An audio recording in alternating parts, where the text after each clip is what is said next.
पुंडलिक वरदा हरी विठ्ठल श्री ज्ञानदेव तुकाराम. सावित्रीबाई फुले पुणे विद्यापीठाच्या संत ज्ञानदेव, संत नामदेव आणि संत तुकाराम या तिन्ही अध्यासनांच्या वतीनं ज्ञानेश्वरी जयंतीच्या निमित्ताने एका छोट्याशा व्याख्यानमालेचं आयोजन केलेलं आहे. त्या व्याख्यानमालेमध्ये सहभागी होताना मला विशेष आनंद होत आहे. भाद्रपद वद्य षष्ठी हा दिवस ज्ञानेश्वरी दिवस, ज्ञानेश्वरी जयंतीचा दिवस म्हणून आपण साजरा करत असतो. या दिवशी नाथ महाराजांनी ज्ञानेश्वरीची प्रतिशुद्ध केली. माऊलींनी त्यांना दृष्टांत दिला आणि अजान वृक्षाची मुळी माझ्या गळ्याला लागलेली आहे, ती येऊन आपण दूर करावी, अशा प्रकारचा दृष्टांत दिल्यानंतर नाथ महाराज आळंदीला गेले. त्यांनी समाधी शोधली आणि नंतर ती अजान वृक्षाची मुळे दूर केली. त्याचबरोबर ज्ञानेश्वरीची प्रतही त्यांनी प्रतिशुद्ध केली. कारण कालौघामध्ये प्रत अशुद्ध होणं हे स्वाभाविक होतं. तो मौखिक काळ आणि ज्ञानेश्वरी एका पिढीकडून दुसऱ्या पिढीकडे मौखिक रूपानंच ती आली. तर मौखिक स्वरूपामध्ये जेव्हा हे वाङ्मय धन एका पिढीकडून दुसऱ्या पिढीकडे जातं, त्यावेळेला काही धोके संभवतात. त्यामध्ये उच्चारणाचे दोष शिरतात. श्रवण करताना चुकीचं श्रवण होतं आणि त्याप्रमाणे उच्चारण होतं. बरेचदा आपल्याला अभिप्रेत असलेलाच शब्द उच्चारला जातो. मूळ ग्रंथामध्ये तो शब्द तसा असतोच असं नाही.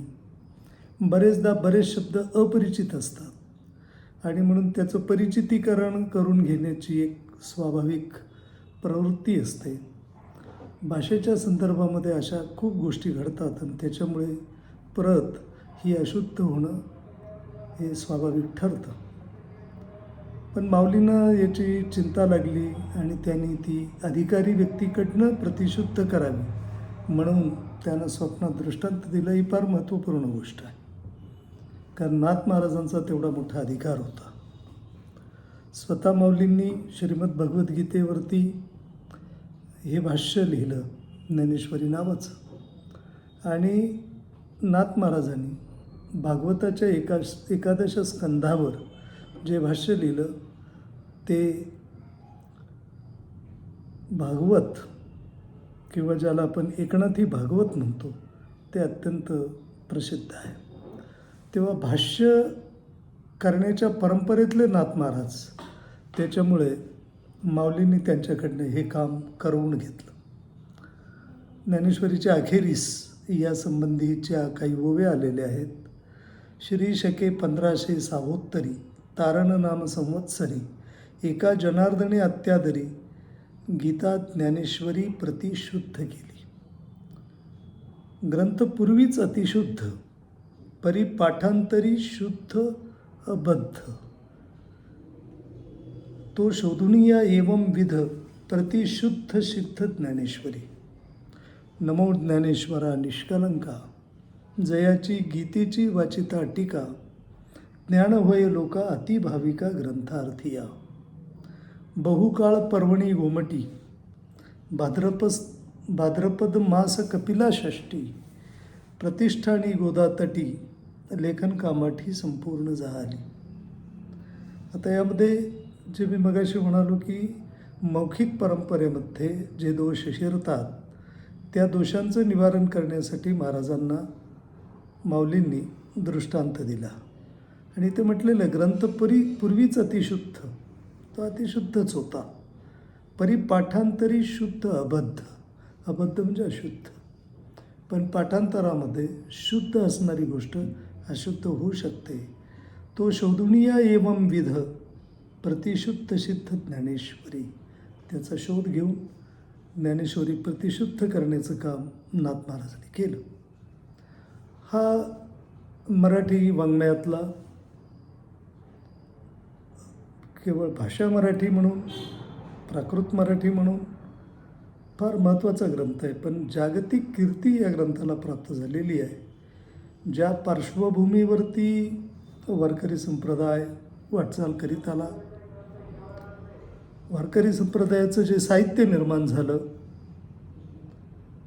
त्यात ज्ञानेश्वरी या ग्रंथाचं जे वेगळेपण आहे, अलौकिकत्व आहे, त्याचा गौरव हा सगळ्याच संत मंडळांनी केलेला आहे. त्यामध्ये नामदेवराय हे तर समकालीनच, त्यांनी गौरव केला, नाथ महाराजांनी केला, तुकोबांनी केला.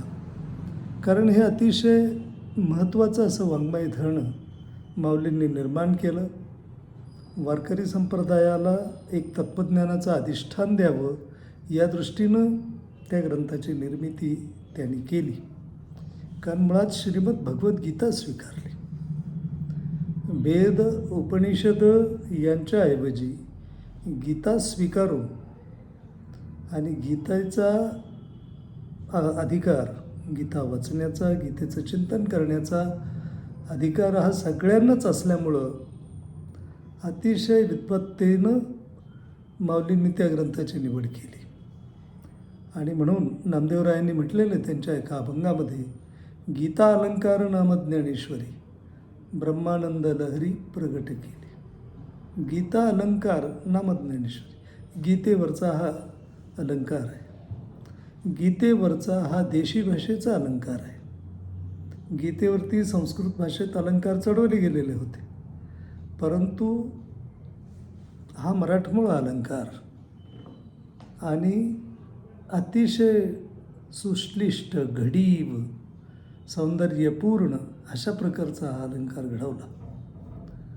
आणि त्या ग्रंथाचं कौतुक करताना नामदेवराय म्हणतात की, ज्ञानराज माझी योग्यांची माऊली, ज्याने निगमवल्ली प्रकट केली. गीता अलंकार नाम ज्ञानेश्वरी ब्रह्मानंद लहरी प्रगट केली. अध्यात्मविद्येचे दाविलेशे रूप, चैतन्याचा दीप उजळीला. 56 भाषांचा केलाशे गौरव, भवारनवी नाव उभारिली. श्रवणाचे मिसे बैसावे येऊनी, साम्राज्य भुवनी सुखी नंदे. नामा म्हणे ग्रंथ श्रेष्ठ ज्ञानदेवी, एकतरी ओवी अनुभवावी. हे शेवटचं अभोगाचं कडवं फार महत्त्वाचं आहे. नामा म्हणे ग्रंथ श्रेष्ठ ज्ञानदेवी. नामदेवराय म्हणतात की ग्रंथ श्रेष्ठ आहे. ज्ञानदेवी नावाचा ग्रंथ खरोखरी श्रेष्ठ आहे, पण त्याची एक पूर्व अट आहे. आणि ती पूर्व अट ते सांगतात, एकतरी ओवी अनुभवावी. या एकतरीच्या रचनेमध्ये तळमळ आहे, कळकळ आहे. एकतरी 9000 ओव्या आहेत, पण आपण एकतरी ओवी अनुभवावी. अनुभवणं आहे, वाचन, चिंतन, मनन आणि परत त्याचं अनुभवन. तेव्हा तो अनुभवण्याचा विषय आहे. आणि म्हणून एकतरी ओवी अनुभवावी ही त्यावेळेला नामदेवरायांनी प्रकट केलेली इच्छा फार महत्त्वपूर्ण आहे. आणि सगळ्या समाजाबद्दल अत्यंतिक कळकळ वाटल्यामुळं त्यांनी हे म्हटलेलं आहे की एकतरी ओवी अनुभवावी.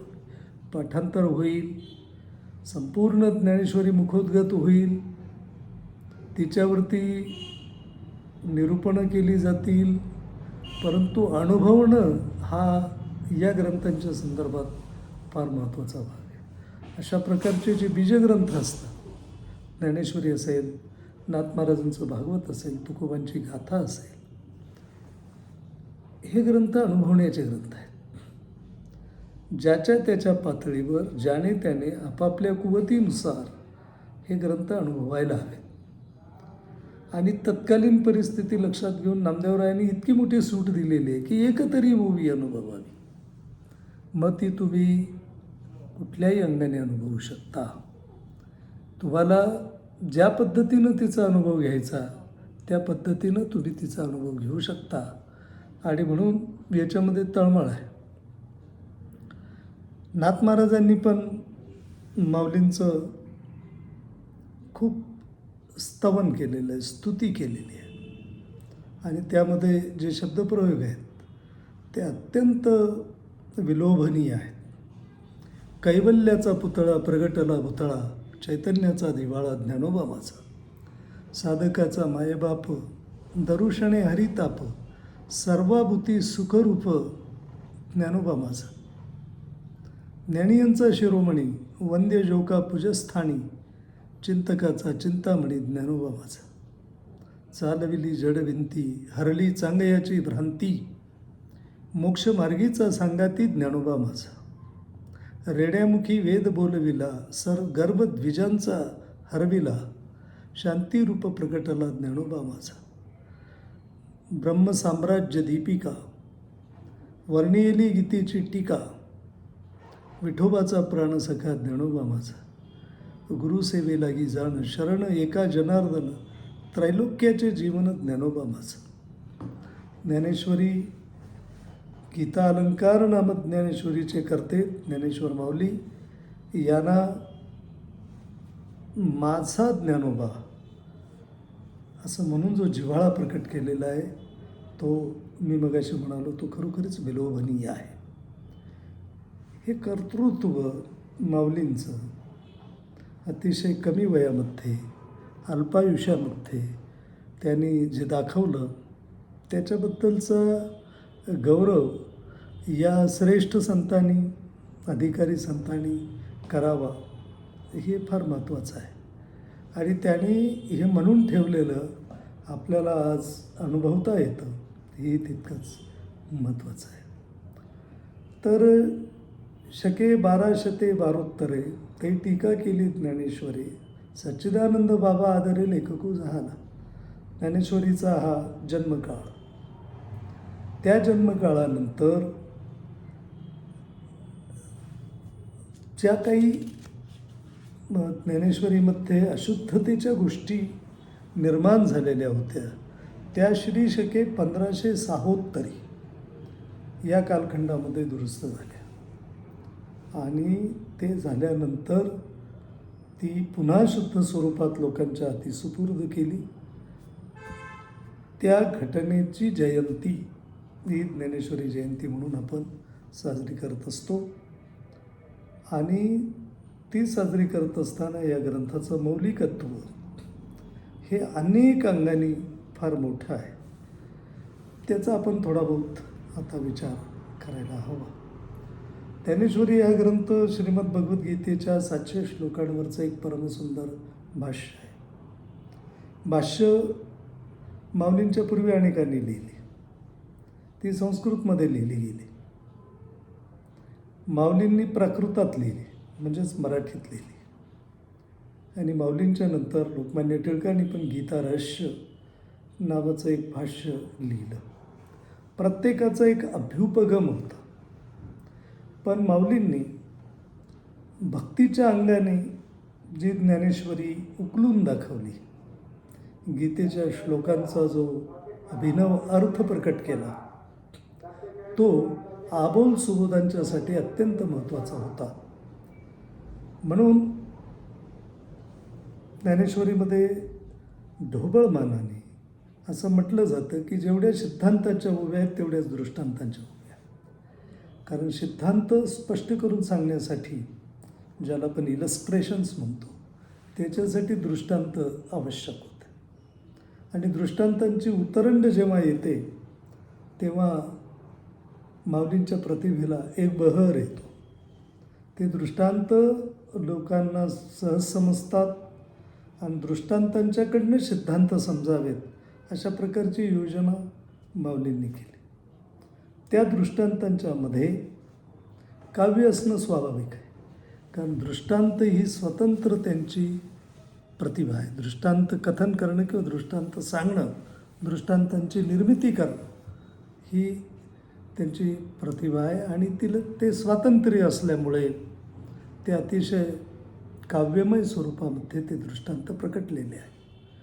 सिद्धांत जे आहेत ते तत्त्वज्ञान आहे. त्याच्यामुळे तत्त्वज्ञान हे पारिभाषिक स्वरूपामध्येच मांडावं लागतं. म्हणजे भाषेचे विभ्रम आहेत तिथे. सिद्धांतांच्यामध्ये अध्यात्माची परिभाषा, भक्तिमुखी परिभाषा आणि त्याच्या स्पष्टीकरणासाठी जी दृष्टांत येतात त्या दृष्टांतांच्यामध्ये एक काव्याचा बहर, म्हणून ज्ञानदेवीला तत्वकाव्य म्हटलं जातं. कारण तत्त्वज्ञान आणि काव्य यांचा अतिशय सुरेख मिलाफ.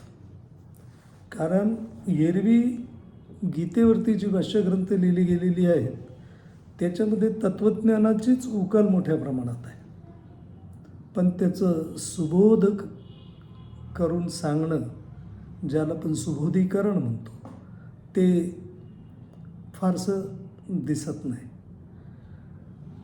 हे फक्त माऊलींनी केलं. आणि त्यात पुन्हा तत्त्वज्ञानासारखा विषय हा जर काव्याच्या मुखाने प्रकट झाला, काव्याच्या मुखाने मांडला गेला, तर तिथे विविध रसांची कारंजी थुई उडतात. सगळे रस असे पंक्तीला येऊन बसतात. त्याच्यानंतर त्या सगळ्या रसांचं सेवन करण्यासाठी इंद्रियांच्यामध्ये अक्षरशः भांडण लागतं. ज्याचा जो विषय असेल त्याच्याशिवायही ते रसपान करण्याची एक अहममिका लागते.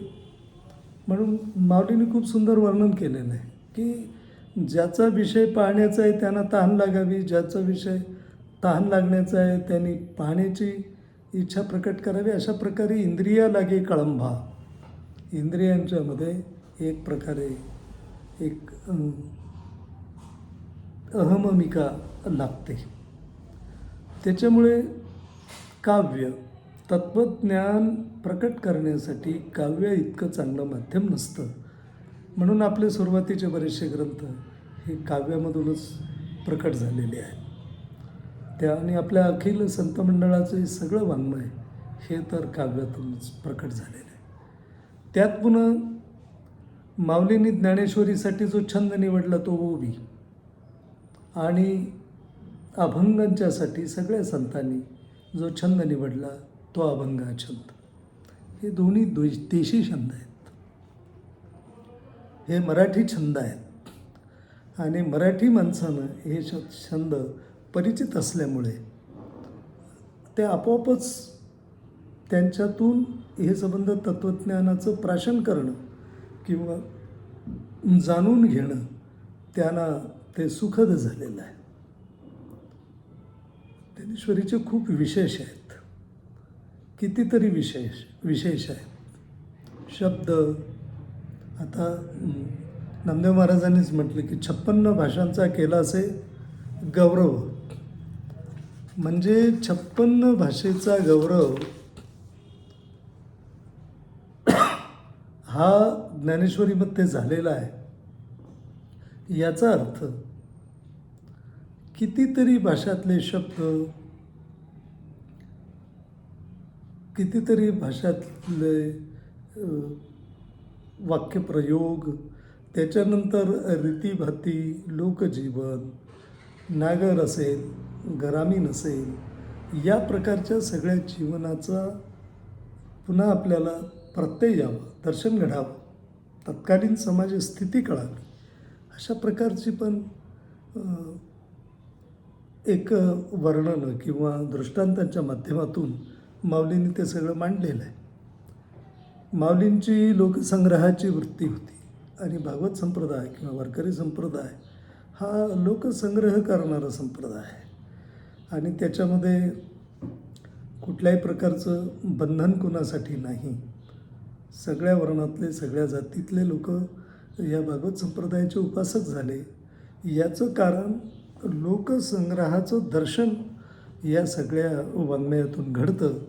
आणि त्याच्यामुळे लोकजीवन आपल्याला दिसतं, त्यानंतर तत्त्वज्ञान दिसतं, काव्य दिसतं, आणि मुख्य म्हणजे भाषा घडवण्याचा एक काळ, त्या भाषेच्या म्हणजे बाल्यावस्थेमध्येच हे सगळं मांडणं हे फार मोठं आव्हान होतं.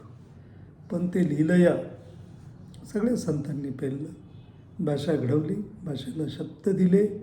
आज आपण त्याच भाषेतून बोलतो. आपल्याला काहीही प्रभावीपणे मांडायचं झालं तर आपण ज्ञानेश्वरीतली ओवी उद्धृत करतो, संतांच्या अभंगांच्या मधले जे काही त्यांचे विचार असतील ते उद्धृत करतो आणि आपल्या परिस्थितीला अनुरूप करून घेऊन आपण ती मांडणी करत असतो. ही अवतरण क्षमता मोठ्या प्रमाणामध्ये संत वाङ्मयामध्ये आहे. ज्ञानेश्वरीतल्या ओव्या असतील, तुकोबारायांच्या अभंगामधल्या अभंगातली चरणं असतील, ती सहजपणाने उद्धृत करावीत. एवढी आपली सत्ता ज्या वाङ्मयावरती चालते ते वाङ्मय हे लोकधन असतं. त्याने निर्माण केलं आणि ते निर्माण करत असताना सगळ्या लोकांची चिंता असल्यामुळे निर्माण ते त्यांनी केलं. परिणामतः सगळ्यांनाच ते आपलं धन वाटलं. ही एक अतिशय महत्त्वाची अशी गोष्ट आहे.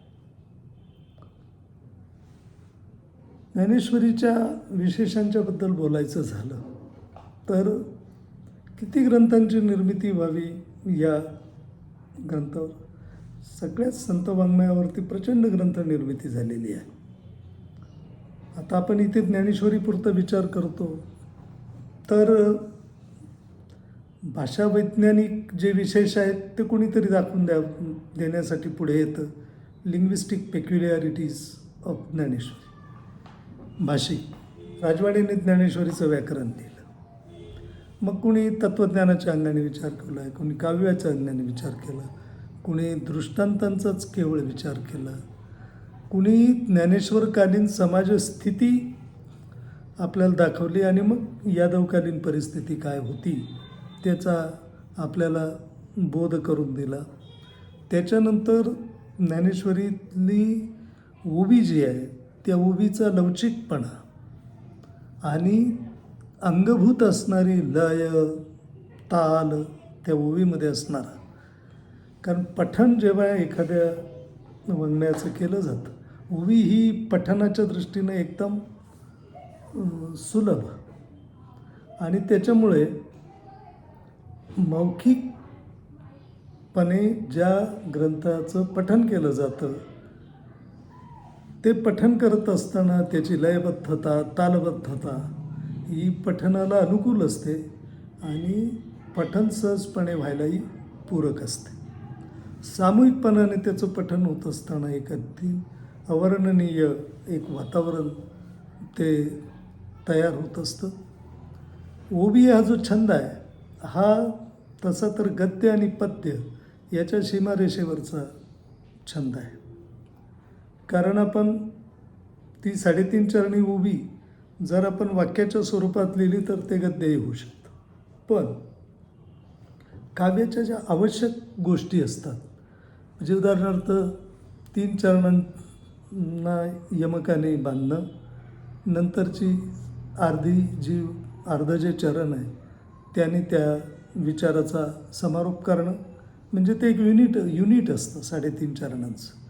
एखादं तत्त्व त्यातनं मांडलं जातं आणि मग ते तिथे पूर्ण होतं. जे आपण कुठलीही ओवी घेतली तरी याचा प्रत्यय येतो. हे विश्वची माझे घर, ऐशी जे मती जे याची स्थिर, किंबहुना चराचर आपणची झाला. आता या किंबहुना चराचरमध्ये वरच्या 2 ओळींशी ते चराचर जोडून दिलेलं आहे आणि त्याच्यासाठी किंबहुना हा प्रयोग केलेला आहे. पण सहजपणाने आपण उच्चारलं तरी देखील त्याची लयबद्धता आपोआपच येते. ती लयबद्धता रचनेमध्ये आहे. हे विश्वची माझे घर, ऐशी मती जे याची स्थिर, किंबहुना चराचर आपणची झाला. आणि याच्यामध्ये पहिले जे 3 चरण आहेत त्याच्यामध्ये जो आघात येतो तो पहिल्या शब्दाच्या पहिल्या अक्षर. हे विश्वची माझे घर, हे ऐसी मती जयाची स्थिर, आईवर येतो. किंबहुना कीवर येतो. आपणची झाला परत त्यावरती येतो. हा जो आघात आहे, स्ट्रेस, याच्यामुळे ती लयबद्धता बरोबर टिकून राहते. आणि यादवकालीन भाषा ही तशी बोलीच्या स्वरूपामध्ये होती. म्हणजे मौखिक व्यवहारच तिच्यात होत असत. आणि जेव्हा मौखिक व्यवहार होतो त्यावेळेला अर्थातच उच्चारणाच्या या सगळ्या गोष्टी आपोआपच पाळल्या जातात. लिखित याच्यामध्ये आपल्याला हे कळत नाही याचं उच्चारण कशा स्वरूपाचं असेल असं. पण ओवी या छंदामुळे आपण आपोआपच तशा प्रकारचं उच्चारण करू लागतो. तर काव्य मराठीच्या बाल्यावस्थेमध्येच इतक्या प्रगल्भ रूपामध्ये प्रकटणं हा आपल्या मराठी कवितेच्या दृष्टीनं अतिशय भाग्ययोग आहे. मराठीमध्ये जी कविता बहरत गेली त्याला कारण हे पाथेय संत काव्याचं. आणि त्याच्यामुळे अनेकांनी संतांनाच विचारलं. कितीतरी कवींनी संत मंडळाशी संवाद केला आणि तो संवाद करून कधीकधी तर त्यांची अभंगाचं कडवं असेल, ओव्या असतील यांचा देखील जसाच्या तसा वापर करून आपण त्या सुरात सूर मिसळवतो आहोत हे सांगणं तितकंच महत्त्वाचं. कुठल्याही वाङ्मयाच्या बाबतीमध्ये आपल्याला पूर्वीच्या वाङ्मयाशी अनुबंध जोडणं हे फार महत्त्वाचं वाटत असतं. जे इंग्रजी वाङ्मय आपल्याला नीटपणाने समजून घ्यायचं असेल तर बायबल आपल्याला माहिती असलं पाहिजे. बायबलमध्ये जे संदर्भ येतात ते माहिती असले पाहिजे. त्याला बिब्लिकल रेफरन्सेस म्हणतात आणि ती भाषा पण तिथून त्यांना मिळालेली आहे. तसे आपलं हे जे आपले जे बीजग्रंथ आहेत, आपलं जे वाङ्मय आहे, वाङ्मयधन आहे मध्ययुगीन कालखंडातलं, ते नीटपणाने अभ्यासल्याशिवाय पुढच्या लेखकांना देखील आपली निर्मिती प्रभावीपणे करता आलेली नाही. आणि आपल्या लेखकांनी तशा प्रकारचा स्वाध्याय पण केलेला दिसतो. हे केवळ पंथीय वाङ्मय नाही, सांप्रदायिक वाङ्मय नाही. ते आहे, त्याच्याबद्दल दुमत नाही, कारण ते पंथातल्या लोकांचं, संप्रदायातल्या लोकांचं जीव की प्राण असणारं वाङ्मय आहे. ते नित्यशः त्याचं पठण करत असतात, त्याचं वाचन करत असतात, चिंतन मनन करत असतात. त्याच्यावरती अधिकारी व्यक्ती जी स्पष्टीकरणं करतात त्याचं मनोभावे स्मरण करीत असतात. हे आहेच. पण त्याचबरोबर अभ्यासकांच्या दृष्टीनं ज्या काव्याची जी काही तत्त्व आहेत ज्याला आपण पोएटिक्स म्हणतो, थिअरी ऑफ पोएट्री, पोएटिक्स, त्या पोएटिक्सचं दर्शन आपल्याला त्याच्यातून घडतं. आणि जाणीवपूर्वक संस्कृत परंपरेला सोडून आपल्याच भाषेमध्ये ही निर्मिती करून एक मराठीचं पोएटिक्स संतांनी निर्माण केलेलं आहे. त्याची उभारणी त्या काव्यशास्त्राची करणं हे देखील एक फार महत्त्वाचं आहे. काही प्रयत्न झालेले आहेत पण खूप कसून हे प्रयत्न होण्याची फार गरज आहे. तेव्हा एकाच वेळेला सगळ्यांना खुणावणारं अशा प्रकारचं हे वाङ्मय आहे हे आपण लक्षात घेतलं पाहिजे. काय असतं की एवढ्या सगळ्या गोष्टी त्याच्यामध्ये आहेत, त्यांचं उलगडा करणं याच्यासाठी त्या वाङ्मयाचा खूप मनःपूर्वकतेनं अभ्यास करणं ही पण तितकीच महत्त्वाची गोष्ट आहे. नामदेवरायांनी तर तो अनुभवाचा विषय आहे आणि तुम्ही ते अनुभवल्याशिवाय तुमचं अभ्यासाचं वर्तुळच पूर्ण होणार नाही. मग ते सांप्रदायिक असोत, अगर आधुनिक पद्धतीने अभ्यास करणारे विद्वान असो. नाथ महाराजांनी पण या प्रकारचाच एक विचार प्रकट केलेला आहे. तो आपल्याला सगळ्यांना माहितीच आहे की भाव धरून या वाची ज्ञानेश्वरी, म्हणजे ही देखील पूर्वअट आहे. नामदेव महाराजांनी सांगितलं की एकतरी ओवी अनुभवावी. येथे नाथ महाराज आपल्या अभंगाची सुरुवात करतानाच म्हणतात की भाव धरून या वाची ज्ञानेश्वरी, म्हणजे मनामध्ये एक प्रबळ भाव पाहिजे. आता तो भाव कशाबद्दलचा तर ते बघता येईल, पण मी पूर्ण अभंग वाचतो की भाव धरून या वाची ज्ञानेश्वरी, कृपा करी हरी तयावरी, स्वमुखे आपण सांगे तो श्री विष्णू, श्री गीता हा प्रश्न अर्जुनेशी. तीच ज्ञानेश्वरी वाचे वदता साचे, भयकळी काळाचे नाही तया. एका जनार्दनी संशय सांडोनी, दृढ धरी मनी ज्ञानेश्वरी. भाव धरोनीय वचत ज्ञानेश्वरी. कोणता भाव? जो नितिध्यास असेल तो भाव. मला ज्ञानेश्वरीतल्या तत्त्वज्ञानाचा ध्यास आहे, तर तो भाव मी तिथे संघटित करेन. मला ज्ञानेश्वरीच्या काव्याचा ध्यास आहे, तो भाव मी संघटित करेन. मला ज्ञानेश्वरीच्या तत्त्वज्ञानाचा आणि काव्याचाही ध्यास आहे, तशा प्रकारचा भाव संघटित करीन. आणि मग कृपा करी हरी तयावरी. तर हरी कृपा करील म्हणजेच याचा अर्थ तुमच्या त्या भावबळाने तुमचं इप्सित साध्य होईल. आणि ते इप्सित साध्य होणं म्हणजे एक प्रकारे तुमच्यावरती परमेश्वराने कृपा केली असंच होईल. तुमच्या आत असणाऱ्या परमेश्वरानेच तुमच्यावरती कृपा केली असा फार तर अर्थ आपल्याला घेता येईल. आणि भगवद्गीतेमध्ये अर्जुनाला जो उपदेश भगवंतानी केला आणि स्वतःच्या मुखाने केला, श्री गीता हा प्रश्न अर्जुनेसी, अर्जुनाच्या प्रश्नांचं समाधानकारक उत्तर दिलं. तेच ज्ञानेश्वरी वाचे वदता साचे. तेच ज्ञानेश्वरी आपलं समाधान करते. म्हणजे आपण जेव्हा भाव धरून ज्ञानेश्वरी वाचतो त्यावेळेला आपण अर्जुनाच्या भूमिकेत असतो आणि माऊली श्रीकृष्णाच्या भूमिकेत असतात. त्याच्यामुळे हा संवाद सफळ संपूर्ण होतो.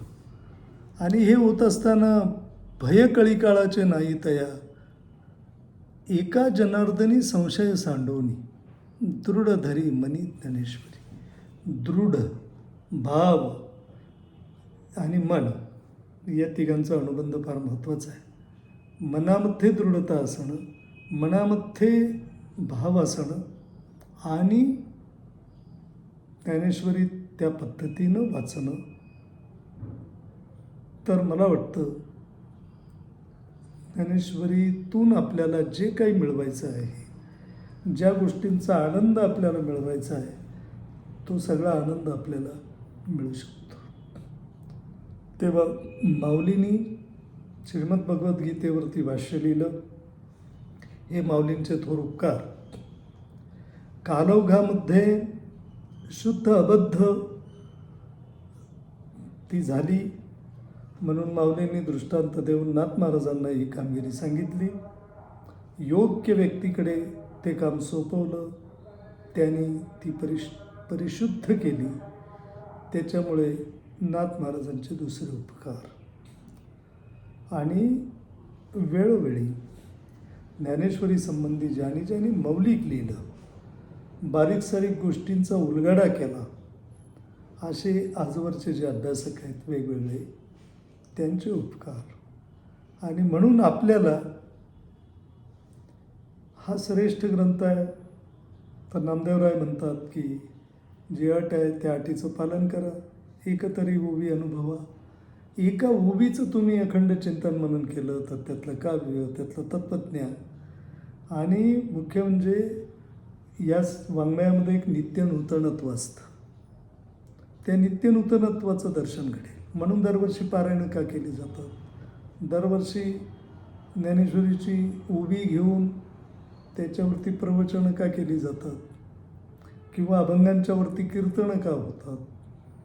तर नित्यनूतनत्व. आणि जे कोणी निरूपण करतात, कीर्तन करतात, ते त्यांच्या जी काही त्यांच्या ज्ञानाची चौकट असेल, चिंतन मननाची चौकट असेल, त्यातनं आपल्याला ते स्पष्ट करून सांगतात. तेही आपल्या दृष्टीनं मौलिक आहे. आणि स्वतंत्र आपल्याला स्वतःला स्वाध्याय करायचा असेल तर त्याच्यासाठी देखील आपण नाथ महाराज म्हणतात तसं भाव धरून या वचित ज्ञानेश्वरी, कृपा करी हरी तयावरी. तिथे आपण आपलं भावबळ एकवटायचं, मनामध्ये दृढनिश्चय करायचा, ज्ञानेश्वरीकडे जायचं. या अटी आहे. याच्याशिवाय ते होत नाही. आणि तुम्हाला हे सगळं धन लुटायचं असेल आणि त्या धनाचा फायदा शेवटी तुम्हाला एक आनंदाची प्राप्ती होणार असते, त्याच्यासाठी होणार आहे.